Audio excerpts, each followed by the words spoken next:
tem para onde ir. Não tem para onde ir. Então, assim, a minha formação, ela foi muito precária. Eu fui entender coisas que eu poderia ter entendido muito mais rápido.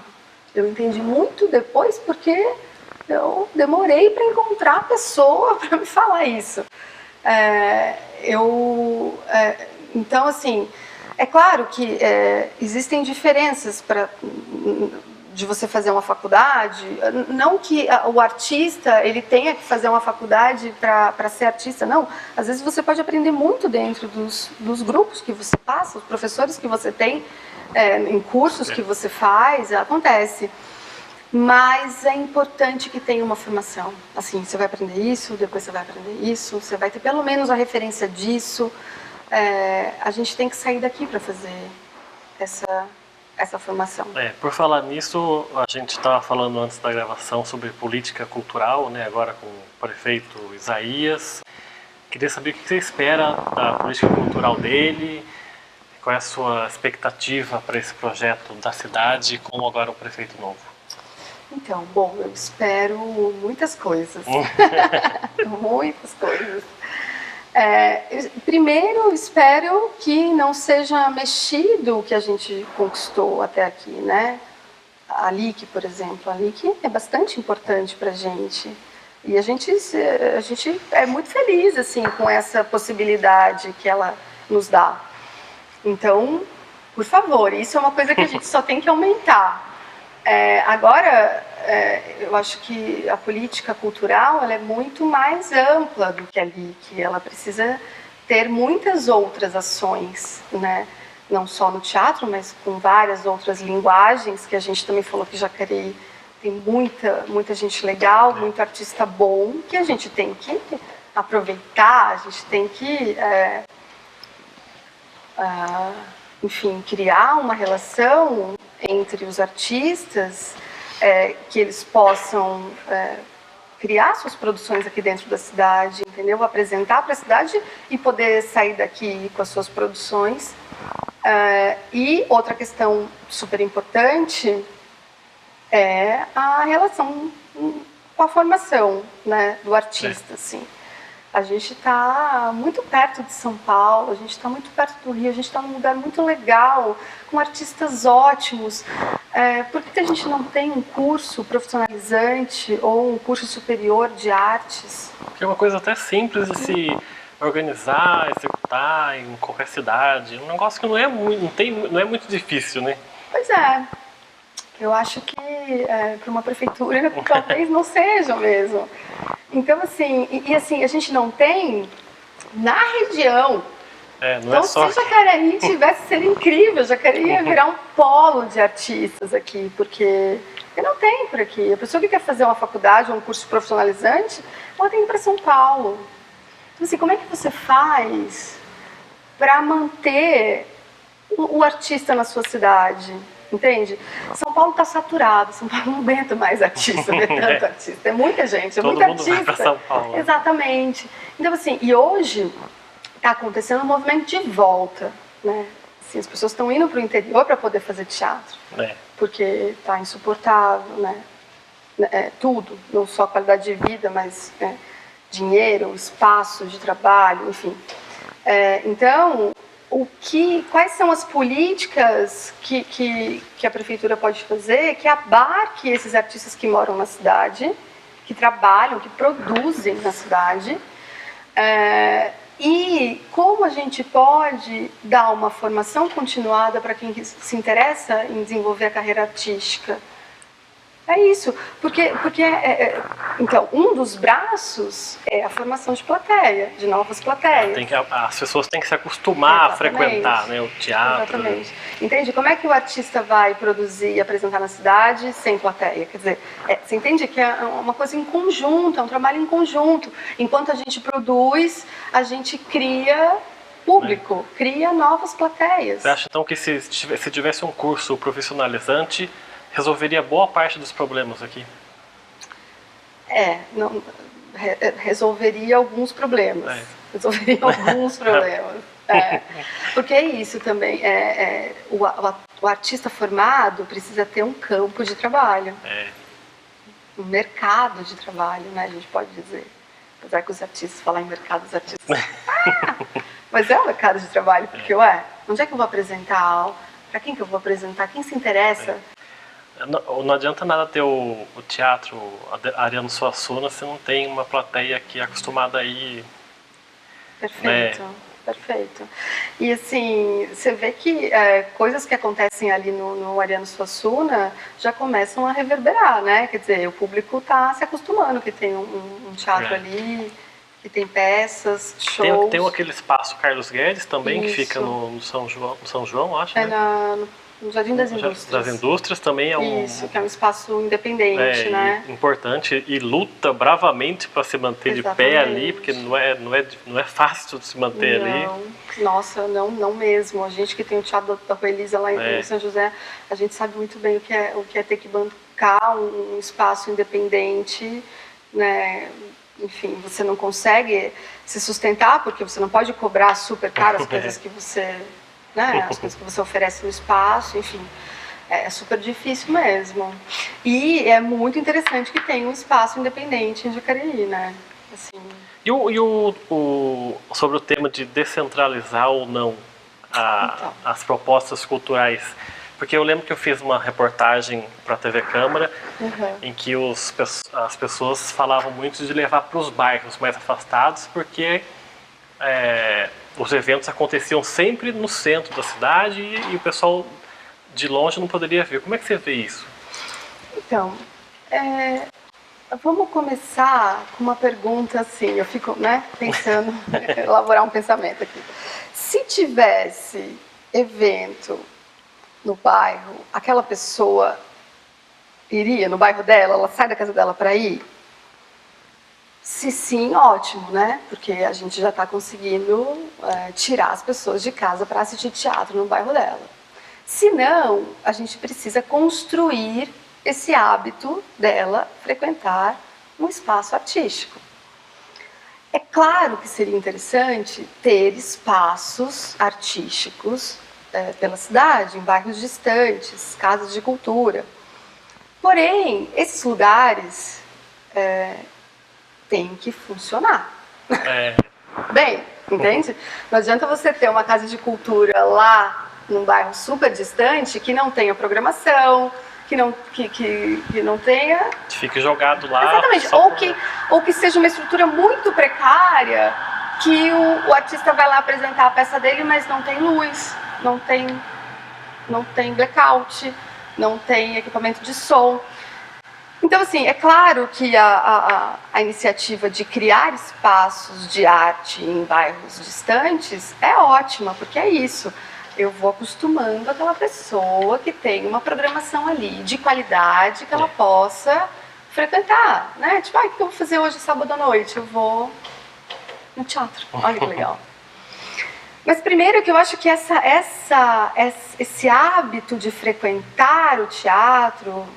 e não só o teatro, mas exposições, museus, a gente ainda é muito tímido, assim, e não é uma questão só de dinheiro, não é uma questão de classe social, não. Eu trabalhei numa escola particular, que a primeira vez que eu perguntei para uma turma de 40 pessoas, eu perguntei se eles já tinham ido ao teatro. Menos da metade da sala levantou a mão, numa escola particular. Então, assim... a gente não tem o hábito de frequentar, mas se existe uma programação, provavelmente esse hábito será criado. Mas a gente tem que garantir a qualidade da obra artística para não sucatear, para caber naquele lugar. Tipo, tem que levar, toma. E daí ninguém ganha. Nem o artista ganha, nem o público ganha. Faz uma apresentação ruim... e uma coisa leva a outra, né? Exatamente, uma coisa que não é aquilo que você fez. Você vai adaptar. Não dá. E sobre o seu, agora falando sobre o seu lado atriz, você é daquelas que em algum momento, quando está fazendo uma peça, você leva o personagem para casa, sofre com o personagem, ou você acabou a peça, você já é a Milena de novo? Então, vou te contar uma coisa, vou te contar um segredo. O personagem não existe, na verdade, né? O personagem, ele mora no campo virtual. Então, essa questão, é claro que é uma questão que, assim, a gente pensa freneticamente nisso. Se tem personagem ou não, tem personagem ou não. Mas o que estado é aquele? Quem é aquele ator quando ele está em cena com aquele registro do corpo, né? Ele é ele mesmo, né? Eu sou eu em outras condições físicas, emocionais, de intensidade. Então, com outro nome. Com outro nome, com outra história, com outro texto que sai da boca, porque eu estou falando aqui para você, mas eu posso ter um personagem que fala super mais rebuscado, prolixo, ou não, ou que sejam bem besterento, bem humano. Então, quer dizer, é um outro texto que é o texto que eu não uso na minha vida, né? Então, o trabalho de ator, na minha concepção, porque há muitas concepções, né? O teatro não é diferente da música, que dó é dó, ré é ré. O teatro tem muitos signos diferentes e metodologias e perspectivas mesmo. Então, assim, na minha perspectiva, o trabalho do ator é um trabalho de desenhar. Ele desenha no corpo um outro desenho, uma outra pessoa. Então, eu crio um outro corpo a partir do meu, eu crio um outro desenho no meu corpo, eu crio um outro desenho na minha voz e coloco um texto, entende? São várias camadas que eu sobreponho e o público tem a sensação de ser uma outra pessoa. Entendi. Na verdade, não é, sou eu mesmo. Entendi. Entende? É incrível, porque é uma brincadeira, é um jogo, é uma convenção, porque daí o público entra e está convencionado que eu sou uma outra pessoa, né? Ele a gente, né? Você tem que convencer o público que você é aquilo ali, né? Isso, exatamente. É uma convenção que ele está ali sentado falando, bom, ele vai me apresentar uma coisa, vamos ver se eu, né? Vamos ver como é que vai ser. E daí, só que é um jogo tão, eu acredito tanto nesse jogo, é um jogo tão sério para mim como atriz, que o cara fala, nossa, mas que ele acredita mesmo, como se fosse verdade. É uma brincadeira, só que é tão séria e tão verdadeira que ele compra como sendo. Impressionante. Eu sei porque eu também sou espectadora. Eu também, quando eu vejo um ator, gente, quando eu vejo um ator muito bom, que me toca muito, que eu acho que é incrível, eu falo, gente, é isso mesmo. Eu fico, como que ele faz isso? Como que ele me dá a sensação de que ele é uma outra pessoa, em outro tempo e espaço, porque a gente cria uma atmosfera como sendo outro lugar, como sendo outro tempo, como sendo outras pessoas, e as pessoas acreditam naquilo, choram, dão risada, se identificam, né? O teatro é um espelho, né? Então eu olho e a hora que eu vivo, a hora que eu experimento aquilo, eu também estou vivendo aquilo dentro da minha cabeça. Quando abre a cortina, começa o espetáculo, né? Exatamente. No Casa Verde eu faço além da Dona Evarista, que é a mulher do Simão Acamarte, eu faço uma médica, a doutora Vitória Regia, que é uma psiquiatra deprimida. Ela é muito deprimida. E ela toma vários calmantes, vários remédios. O que tinha de gente que brincava comigo na plateia, que tipo, se identificava com a deprê, tipo, sabia o nome dos remédios que eu falava. Tipo, eu também tomo. Entende? Então o teatro é isso, é esse encontro entre a vida e a ficção. E já te deu branco? Já. Mas então, lembra do estar? O trabalho do ator é estar. A hora que você está, daí nada é branco. Tudo é transformável, entende? É claro que, assim, se você estiver fazendo uma peça, como eu fazia, uma peça do Rainer Miller, que é um texto muito difícil, muito duro, eu não posso improvisar qualquer coisa dentro do texto. né? Porque daí não vai teatro, caber. O teatro não tem volta, né? Isso, não. Exatamente. Eu posso ir pra frente, sei lá, pegar em outra parte. Os amigos, os atores que estão em cena podem te ajudar. Geralmente é isso que a gente faz. Se alguém cai, a gente pega.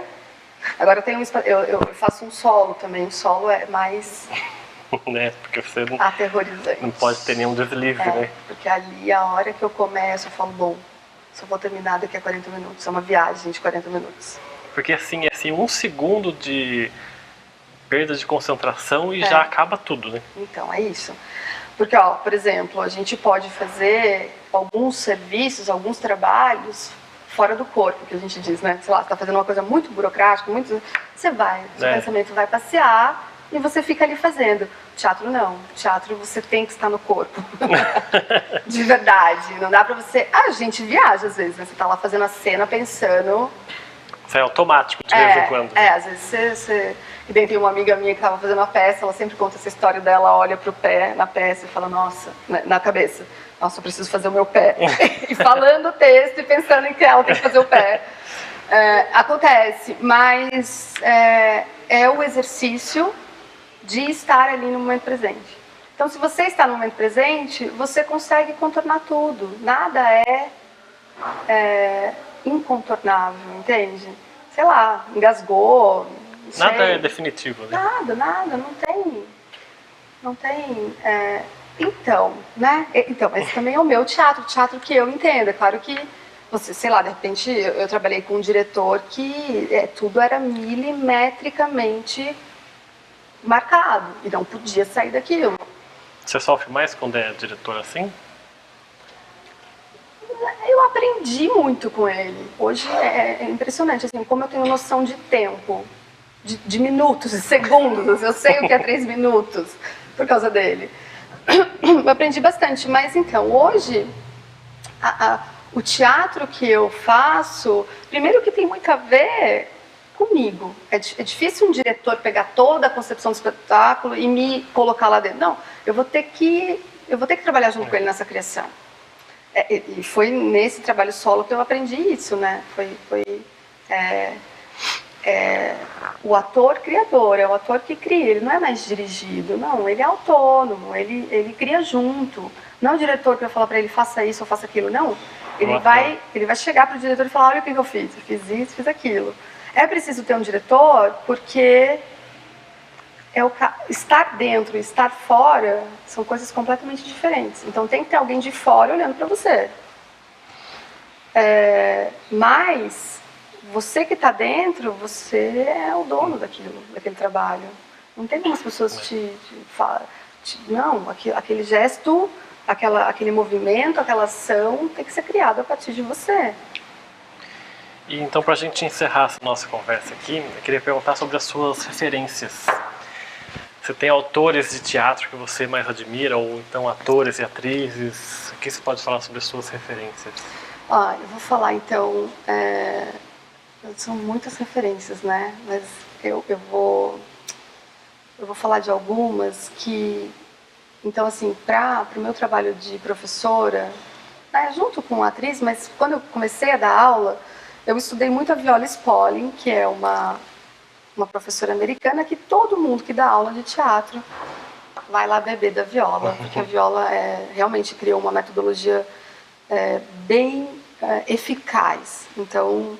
eu tenho ela sempre junto comigo. Tem uma diretora que eu adoro, ela é americana, ela ainda está viva, então meu sonho é poder fazer um curso com ela. Ela tem um estúdio lá em Nova York, que chama Annie Bogart, que é uma... Enfim, ela é diretora, ela é professora, ela tem uma companhia, esse lugar chamado City Company, e ela desenvolve um método de improviso que chama Viewpoints, que é uma técnica, um procedimento de criação. Então, ela tem um livro chamado Preparação do Diretor, que é um livro incrível, que ela conta um pouco a história dela. Enfim, é uma outra pessoa que eu gosto muito. E eu vou falar de uma pessoa que está muito perto de mim, que é o meu marido, que é um cara que eu me espelho muito, assim, o Fê, ele é diretor, ele é ator, e ele me ensinou muitas coisas, mesmo, assim, né? Eu sou uma atriz muito melhor depois que eu o conheci. E uma professora também, aprendi muito com ele dando aula. Então, e ele também me apresentou muitas referências, muitos autores, muitos artistas, diretores, enfim. Tá certo, Milena. Quero agradecer a sua presença aqui no nosso programa. Parabéns pelo seu trabalho, né, de 20 anos, né, quase 20 anos. É, incrível. Obrigado pela sua entrevista. Obrigada, querida. Obrigada mesmo.